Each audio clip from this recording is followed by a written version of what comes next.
안녕하세요. 스카이워커 하이사입니다. 오늘은 드론 방제 수익에 대해서 알아보겠습니다. 방제했을 경우 여러분들이 수익이 얼마나 되는지 많이 궁금해들 하시는데요. 결론적으로 말씀드리면 그냥 천차만별이라고 생각하면 됩니다. 그래서 여러분들께 오늘 방제를 했을 경우 드론으로 수익이 얼마나 되는지에 대해서 자세히 알아보도록 하겠습니다. 먼저 방제 수익을 결정짓는 요인들입니다. 자, 첫 번째는 이제 방제 단가를 여러분들이 좀 아셔야 되고요. 그 다음에 하루에 방제를 처리할 수 있는 양이 얼마인지, 여기에 따라서 굉장히 많은 변수가 있으니까요. 이 점 자세히 설명드리도록 하고요.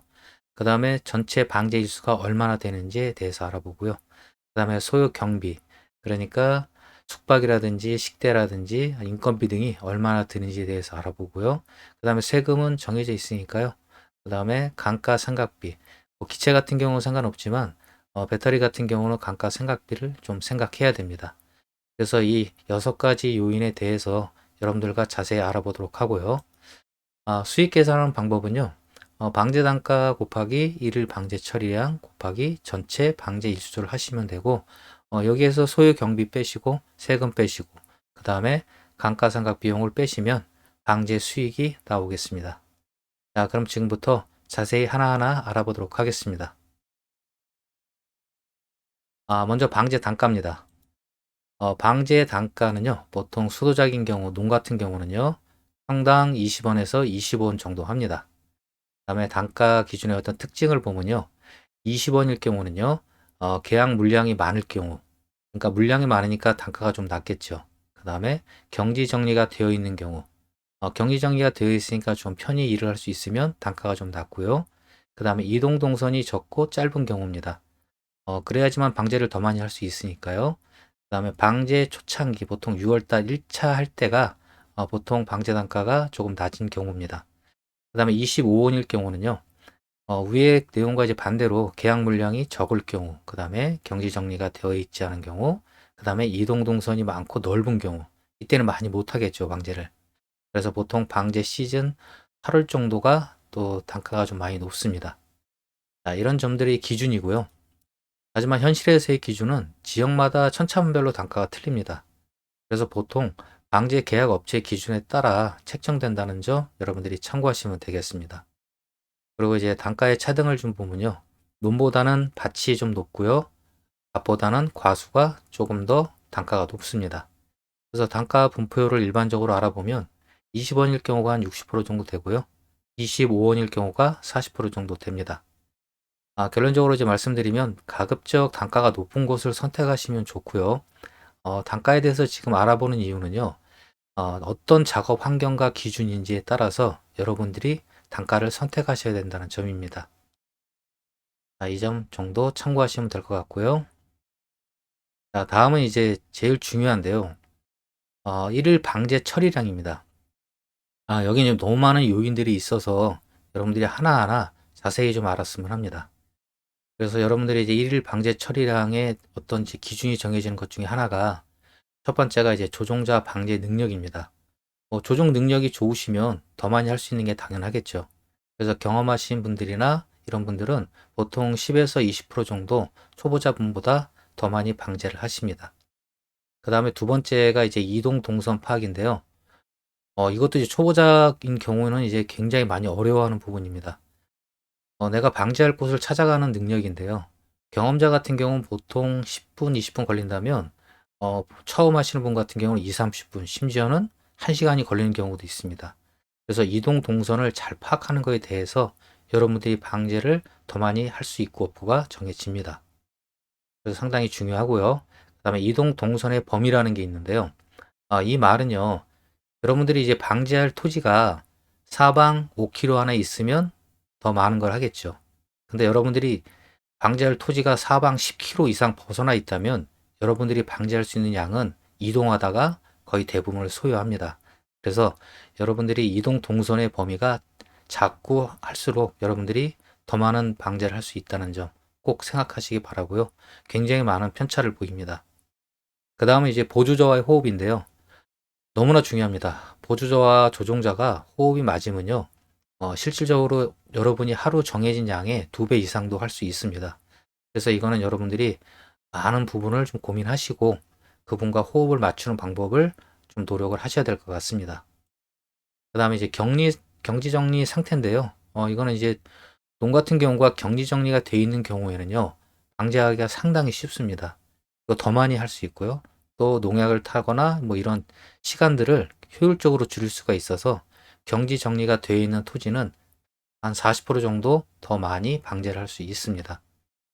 그리고 경지 정리가 되어 있지 않은 곳은 굉장히 작업하시기가 까다롭고요. 또 많이 할 수가 없습니다. 그 다음에 이제 방제 작업 시간인데요. 일반적으로 오전 작업과 오후 작업으로 이제 나눠져서 할 때는 그렇게 많이 할 수 없지만 가끔씩 방제 시간이 프리하게 돼 있는 경우도 있습니다. 그때는 그 방제할 수 있는 작업 시간에 따라서 한 30% 정도 더 할 수 있다는 점 체크하시면 좋겠고요. 그다음에 방제 시스템 구조인데요. 이거는 이제 관리자의 어떤 업무 능력입니다. 그래서 원만하게 일을 할 수 있게, 방제 업무를 할 수 있게 뭐 도와주는 거에 따라서 10% 정도의 편차는 있습니다. 그 다음에 이제 방제 드론의 용량에 따라서 이제 여러분들이 할 수 있는 양이 정해지는데요. 이거는 뭐 절대적이진 않고요.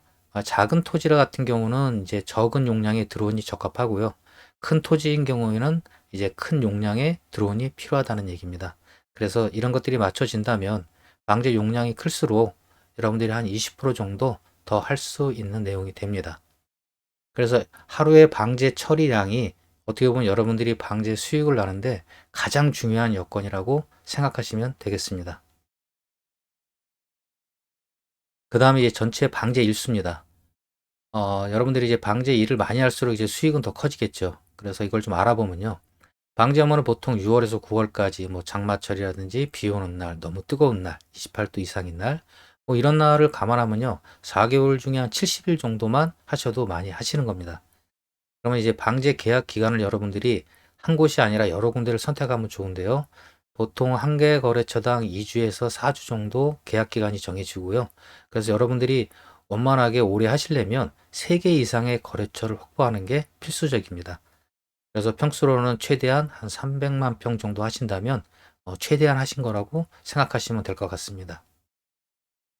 그래서 월별 방제 가능 일수를 좀 살펴보면요. 6월 달이 한 20일 정도, 7월이 한 15일, 8월 달이 한 20일 정도, 9월 달이 한 15일 정도 하실 수 있다고 생각하시면 됩니다.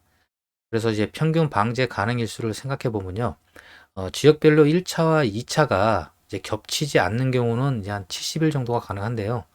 여러분들이 이제 계약을 하신 다음에 지역별로 1차와 2차가 겹치면 한 곳밖에 못 갑니다. 그래서 많은 방제를 할 수 없다는 점 참고하시면 좋겠습니다. 자, 그 다음 이제 알아볼 게 뭐냐면 이제 방제 업무에 이제 들어가는 경비입니다. 경비는 보통 아침에 이제 대부분 생략을 하는데요. 보통 빵이나 우유, 김밥, 그다음에 점심에 식사, 저녁 식사. 그 다음에 너무 더운 날 일을 하다 보니까요. 음료나 간식들이 필요합니다. 그래서 1일 2인이 한 5만 원 정도 사용을 하고요. 그 다음에 숙박 같은 경우는 모텔 기준 2인에 한 5만 원 정도 수요되고요. 그 다음에 차량 유지비는 물량이 보통 한 3만에서 평 정도 되면 한 5만 원, 그 다음에 6만 평, 7만 평을 하시면 한 10만 원 정도의 차량 유지비가 들어갑니다. 그 다음 인건비인데요. 인건비는 4만 평 뭐 이하일 경우에는 뭐 보통 일반적으로 15만 원 정도 하고요. 5만 평 이상을 여러분들이 보조자와 일을 하신다면 한 20만 원 이상을 주셔야 적절하게 유지가 될 겁니다. 그 다음에 여러분들이 또 하나 생각하셔야 되는 경비가 있는데 이제 수리 정비비입니다. 처음 하시는 분들은 보통 2번에서 한 5번 정도까지 사고가 납니다. 비행을 하시면서요. 뭐 추락하거나 뭐 일반 고장도 나고요. 그래서 보통 부품 수리비로 한 50만 원에서 200만 원 정도 책정하시고 계셔야 됩니다. 자, 다음은 세금 및 감가상각인데요. 세금은 뭐 정해져 있습니다. 수익금의 3.3% 공제하시면 될 것 같고요. 그다음에 감가상각을 여러분들이 생각하셔야 되는데요. 기체는 일단 제외하고요. 크게 감가상각할 부분 없는 것 같고요. 다만 이제 배터리인데요. 배터리 가격이 이제 새 거 같은 경우 한 25만 원 정도 하는데 사용 충전 횟수가 한 200번에서 300번 정도 됩니다. 뭐 많이 관리를 잘 하시고 하시는 분들은 300번도 가능하신데 일반적으로 한 200번 이상을 하시면 이제 방전율이 높아져서 사용하기 힘들어집니다. 그래서 보통 배터리 하나당 10만 평에서 15만 평을 살포할 수 있다 생각하시면은 기준이 되겠습니다.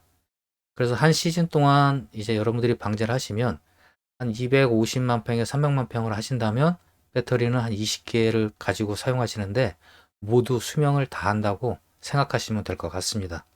그래서 감가상각 비용으로 500에서 600만 원 정도가 소요된다는 점, 이 점 여러분들이 참고하시면 좋겠습니다. 자, 다음은 이제 이런 요인들을 가지고요. 방제 수익을 계산하는 건데요. 평균적으로 단가는 22원 잡고 뭐 하루 방제량이 3만 평 잡으시고요. 그다음에 전체 방제 일수는 50일 정도 잡으시면 될 것 같고요. 그 다음에 이제 방제 업무에 경비가 들어가는데요. 경비는 1일 40만 원 정도 기준 잡으시면 됩니다. 식비와 뭐 그다음에 숙박비, 차량 유지비, 인건비, 뭐 수리비 등을 얘기하고요. 세금은 3.3%. 그다음에 감가상각은 한 300만 원 정도 배터리만 기준 잡아서요. 잡으시면 될 것 같습니다. 이렇게 계산을 하시면요. 수익금은 22원 곱하기 3만 평, 그다음에 50일, 그러면 3,300만 원 정도 수익이 나고요. 경비는 보통 하루에 40만 원 정도 소요되니까 한 2천만 원. 거기에 뭐 세금 100만 원, 그다음에 감가상각비 한 300만 원. 그럼 한 2,400만 원 정도가 이제 경비 등으로 사용됩니다. 그래서 수익을 계산하시면은 900만 원에서 1,000만 원 정도가 여러분들의 수익이 되신다고 생각하시면 됩니다. 이거는 이제 초보자인 경우에 여러분들을 말씀드린 경우고요. 여러분들이 숙련이 되시고 더 많은 일을 받으시고 또 그리고 또 방제 장소가 좋은 곳을 여러분들이 배당 받으신다면 여러분들이 보통 3천만에서 4천만 원 정도가 여러분들의 수익이라고 생각하시면 원만할 것 같습니다. 지금까지 영상에 도움이 되셨다면요. 좋아요, 구독, 알람 부탁드립니다. 감사합니다. 안녕히 계세요.